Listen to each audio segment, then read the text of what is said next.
Hook, cold open, opening line. In the spring of 2021, 27-year-old Mia Walsh set off to hike a remote stretch of the Appalachian Trail alone.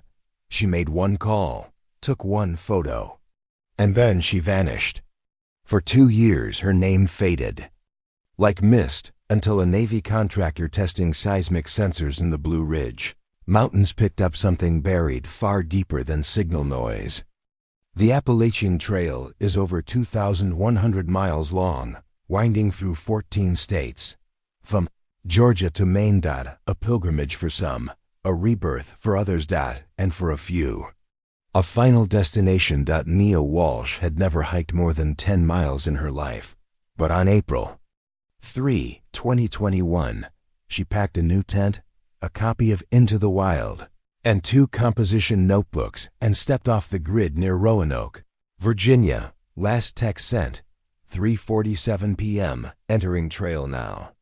No signal, love you. Then, nothing.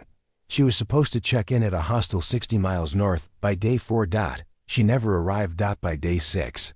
Her family filed a missing persons report. By day 8.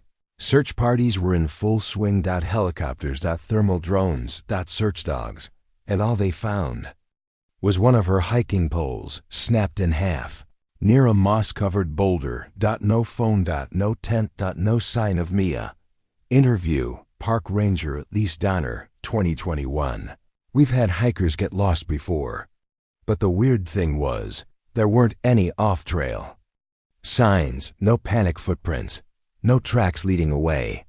It was like she just walked behind a curtain and disappeared. For months, online forums buzzed with theories: bear attack, foul play, voluntary disappearance, but none of it stuck. Mia wasn't a drifter. She was a graphic designer. Organized. Grounded. She left a half-finished jigsaw puzzle on her kitchen table. She didn't run away. Something else happened. Day 1. I saw something strange on the ridge, like a metal pole sticking out of the earth. It buzzed when I passed it, only for a second.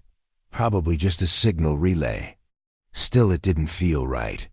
2 years later, May 2023, Navy contractor Eric Bowen was hiking off-route in a restricted sector near the Appalachian Corridor. He wasn't lost.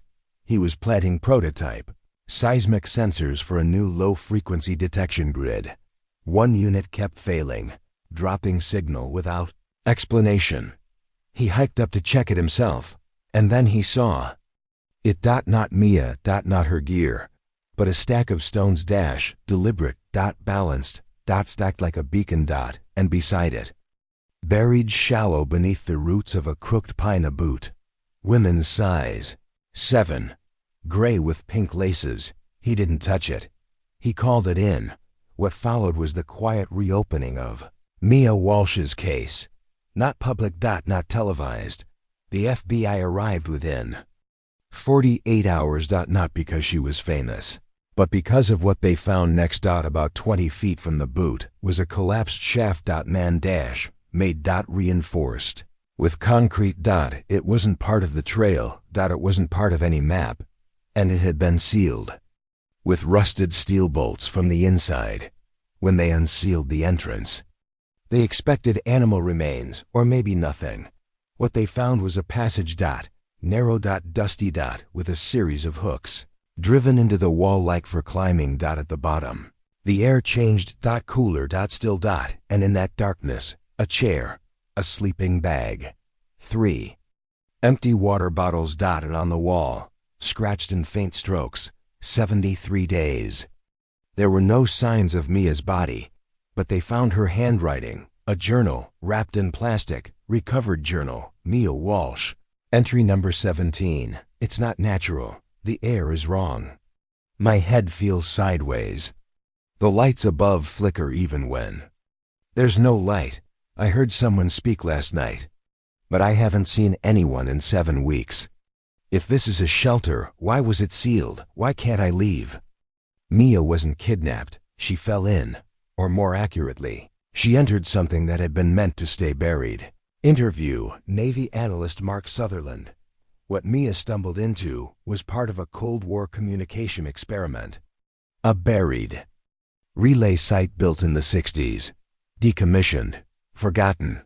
But something down there power, signal interference had been reactivated, possibly by our testing.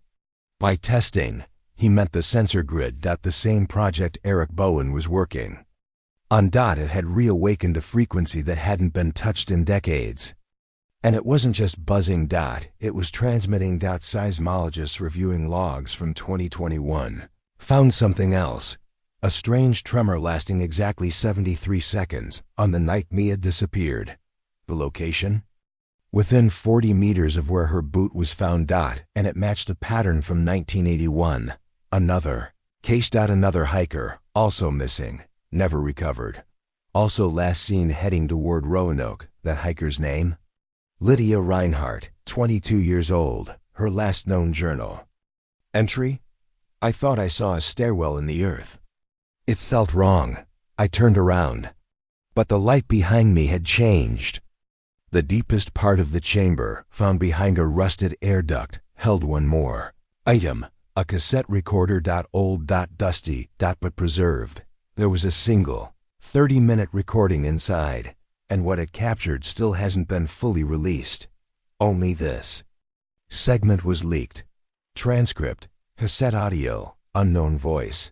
Female, late 20s, asterisk, if someone finds this. My name is Mia Walsh. I don't know how long I've been here. The stairwell keeps changing. I mark the walls, but they disappear. I think it's the signal. It's not just buzzing. It's speaking in rhythms like breath, but mechanical. I stopped, trusting my eyes days ago. I'm not alone. But I can't see the other one. Asterisk, that tape changed the case classification from missing persons to non-standard containment breach, which is government speak for, this shouldn't have happened. And it's bigger than we thought. To this day, Mia's body has not been recovered. No remains. No DNA. Just her boot, her journal. And her voice, echoing from a sealed chamber in the woods. But 3 months after the discovery, Eric Bowen received an envelope. No postmark. No return address. Inside was a single photo, grainy, dated August 2021. Mia, standing on a rock. Looking up at something off frame. Her face unreadable, but her eyes locked on something just beyond the ridge. In the corner of the photo, someone had written, asterisk, she followed the signal. She found the door. Don't open it again. Asterisk, final fade out, closing line. We go into the wild to find peace, to escape noise, but some places the quiet is not empty. And the silence remembers the names of those who enter uninvited.